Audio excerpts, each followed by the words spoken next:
Thank you, Danny, for joining me.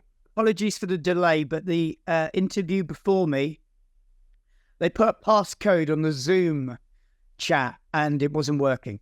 Okay, no problem. I don't think we'll be very long, so hopefully no delays. Like I said, great to be talking to. Who am I talking to? Am I talking to the person or the ostrich or whatever? This is, I had to use my personal account, so I didn't have the time to change the picture. I can't help but be disappointed that I'm not talking to that big stork. Yeah, it's actually, I think it's an ostrich or an emu. We had them at work here one time, visiting a bunch of them. It's a real one. It's not stuffed. No, it's a real one. It's a live one. Yeah, they told me that actually that making this picture wasn't the bright idea. That they could it could put my eye out or something. Exactly. Okay, so let's get this started. How are you doing overall? Yeah, not bad. Not bad. In heavy anticipation of the forthcoming 6-week tour. I'm very much looking forward to it, but at the same time, I wish I had a bit more time to be at home. Yeah, and enjoy the autumn. So how are the preparations for the tour going? What preparations? Yeah, you're a veteran, of course. Yeah, well, I'm obviously rehearsing and, actually I have my first rehearsal tomorrow. Doing a bunch of interviews. And yeah, not really much else other than, in contact with, our new crew and tour manager and everything, and bus companies and stuff like that, A lot of pre-production, yeah. So you've also recorded a new album this year. I read somewhere that it was already finished in July, but the title and the exact release date still haven't been revealed. How come? No, we haven't told anybody the title. I'm not telling anybody just yet. But and the release date is going to be around the beginning of April. But our first single does come out next week on the 22nd. That's a single and a video, because we will be playing that song live. Although this tour, the track list is very varied. It's like old stuff, new stuff, fan favorites out. It's tracks from throughout our band discography. But yes, we will be playing a new song, and I know it's quite a distance between October the 22nd and the beginning of April, but we're hoping to have 3 videos out, and I brought this one forward of Halloween because of the tour and because of the subject matter of the video itself. I also heard that you started working on the album in July last year, so why did it take you so long to finish it? Well, it took us so long because we kept going on tour. No. We recorded for about 2 weeks, did summer festivals. Then we had our annual sort of 2 weeks holiday where, because people have girlfriends and family and wives and stuff. Then we had a couple of weeks more. Then we went to South America. Then we went back and co-headlined with Devil Driver in Europe. Then we did a bit more. Then our producer had a baby, so he was out of action for a couple of weeks. Then it was Christmas. Did a bit more. Then we went on tour in Europe. And it's been like that up until when we finished in June. It wasn't the ideal scenario. The reason this happened is like a knock-on effect from the pandemic. That delayed our previous album, which had a knock-on effect to this album. Tours are already booked. So, I mean, it was different. I don't think it sped the process up. You normally think, oh, that'll help because you come back from a tour, you're refreshed. It wasn't the case. You came back from the tour and you're like, where were we? What were we doing? So, yeah, I mean, people didn't need to know that it was taking a while. People were enjoying the fact that we were out playing shows. Great. So how much vacation does a big band, a popular band like yours, get in 1 year, for instance? Not really much. Not enough. I mean, I would like to be, going away quite a bit. I mean, I work very, very hard. It's not just touring or recording records, but running a band, it's a business. And between me, management, and everybody else that's around the periphery of the band, crew, lawyers, legal and merch companies and stuff like that. It's a business that has to be attended to 365 days a year practically. So yeah, maybe, theoretically we get Christmas off and 2 weeks in the summer, but we try and, if we get a chance to squeeze in anywhere else, we'll try to do it, but it's kind of few and far between. People automatically assume, oh, you're going on tour, that's a holiday. No, it's far from being a holiday. Sometimes you really think, fuck, wouldn't it be great if, I think the last time we actually said, you know what, let's take a break after this whilst we're in the country was when we were in New Zealand, and we finished the majority of a world tour there, and we were like, we're in New Zealand, let's not fly home for, let's stay for 3 or 4 days. So that sort of thing's ideal, but it happens very infrequently. So how would you describe the new album, comparing it to your previous record, Existence is Futile, or maybe some other album? I think it has elements of some of our other works. It definitely has elements of Existence is Futile. I think it has elements of Midian. It has some atmospheres pertaining to Dusk, for sure. But it's evidently a progression. In the evolutionary chain of Cradle of Filth, it's the next step along. It's great. It's very hard to describe how it is because there's so much going on. Not all at once, obviously, but, from one song to the next, they're all very different. There's, it's fast, it's not fast, it's romantic, it's evil as fuck in places, it's melodic, it's not melodic, it's hard to actually pin it down. But it's a great record. The production's superb. Same producer, Scott Atkins, recorded at the Grindstone Studios, so the majority of it was. And we just employed different techniques this time around, and it sounds amazing. Very well worthwhile spending that extra little bit of time making it sound that good. You also got 2 new members 2 years ago. So how are they fitting in? Great. Zoe's marrying Ashok, the guitarist. Oh. So getting on pretty well. No, Donnie's great as well. He's suffering a little bit at the moment because he lives in North Carolina. That's his hometown. And it got hit by a massive storm and then it got flooded. So since we recently came back from Australia about 2.5 weeks ago, and since then he's been having intermittent power failures. Like he was without electric and water for quite a while. He couldn't actually get back from the airport to his town because the roads have been washed away at one point. So he's had a bit of a traumatic period in the downtime.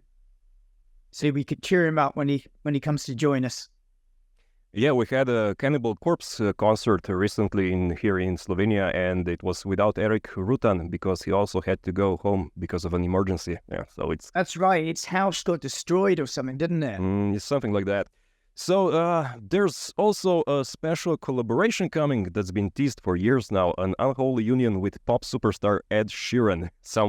Maybe some other people would also call it a tragedy, but I personally am quite optimistic about it. I expect it to be a positive surprise, but nonetheless, whose crazy idea was this and what drugs were they on? Well, it's not going on the album. It's going to come out shortly afterwards. Can't define a date because it's been recorded now for about 1.5 years. It sounds amazing.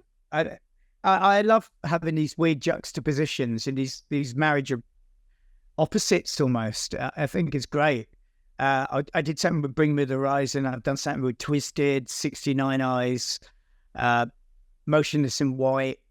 I like being on stuff that people go, oh my God, that's not going to work. And then they hear it and go, fuck, that's good.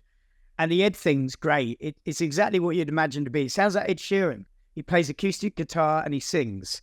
But he also sounds like us. And it's got a blast beat in it, huge chorus. It's everybody that's heard it, and not many people have. perhaps 10 people have just gone, this is amazing, it's great. And yeah, it will piss people off, but that's the point, isn't it? It's like, how more extreme could you be? You know, we're not doing a song with Cannibal Corpse, although they're great friends of ours. That wouldn't be extreme. That would just be predictable. We're doing something with a fucking pop superstar. And it came about because, strangely enough, Ed was a fan of our band growing up, a big fan of the album Nymphetamine, for example. And when it was when our managements talked together, it just came up with the idea maybe they should do something, you know, as a kind of just joke. And Ed was like, yeah, no, I'll sing on your song. That'd be cool. So we wrote a song for him, with him in mind. And yeah, it ticks all the boxes. People will go, oh my God, this is Ed Sheeran. And people at the same time go, fucking hell, this is extreme metal trap. Great, I can't wait to hear it. So back to the upcoming concert in Ljubljana on November 19th. The last time you guys played in Slovenia was in 2009, I believe. Why such a long gap? I don't know. I guess it's a case of promoters. We go where, you know, we suggest things. We say, you know, what we would like to go and play Japan this year. But it's a case of whether it can be fitted in, whether the venue's available. Don't forget, since the pandemic, everybody's been going out on tour. Subsequently, there's a lack of venues available. Tour buses are, you know, literally impossible to get. You literally have to book a tour bus about a year before nowadays. So I don't know why. We've driven past Slovenia on a few occasions. Obviously, earlier in the year, we were in the Czech Republic, Slovakia. So I don't know. That's the thing that only a booking agent could answer. But we're very much looking forward to coming back. Had an amazing holiday there once, about 10 years ago. I can't remember the resort. It was a very small resort, like a snowboard holiday, but it was very festive. It was all lit up and had an amazing time there. Oh. You know, I had a great time in Ljubljana one time. When we played there, we had a day off, and I actually went for drinks with a nuclear physicist at the castle. It was very, very surreal, but cool. Yeah, glad to hear that you enjoyed your time here.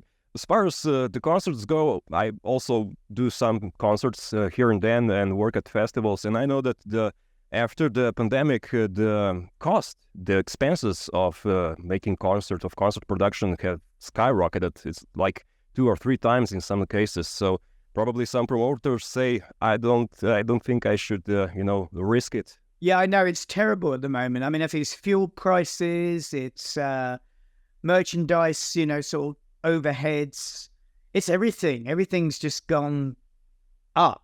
There's a lot of American bands that are literally, we can't afford to do this. And the same for Europeans going to America, because the price of visa entry into America is really expensive as well. I think for me, because it has to go on my name as the sort of owner of the band, I think it costs about £10,000, so about 11 to 12,000 euros for my band and my crew to get entry into America, which is quite a bit of money when you consider that on top of flights and tour bus costs. I know that many people are really looking forward to seeing you again here after 15 years. What can they expect from the upcoming show in Ljubljana? What can you tell us? Well, it's going to, like I said, I mentioned that we're playing a plethora of different material. It's going to be high octane, very visual. The bands we've got supporting us, they're not all black metal, so they've chosen from a variety. They're all high octane. Mental Cruelty are like a deathcore black metal. Black Satellite are sort of like Rammstein-esque. And, well, Butcher Babies, it goes without saying, you know, industrial. I mean, everybody knows, don't need to explain Butcher Babies to anyone. So, yeah, it's going to be a very visual, entertaining, cinematic, high octane, visual extravaganza. And it's going to sound great as well. I have to add that. It's going to sound great. So you've mentioned that you're going to play the first single from the new album. Any other songs also, or just this one? Just that one. There's no point doing that. Nobody would have heard the rest of the record. This time we just wanted to give the fans what they want. And what they want is to hear, songs from throughout the back catalogue. So, yeah, I mean, it's called, the tour's called By Order of the Dragon. The Order of the Dragon was this, mystical society that Vlad Dracul was famously part of. And it's been our moniker and our fan club emblem since 1996. So by calling it By Order of the Dragon, we're literally insinuating this is just encapsulating everything that we do.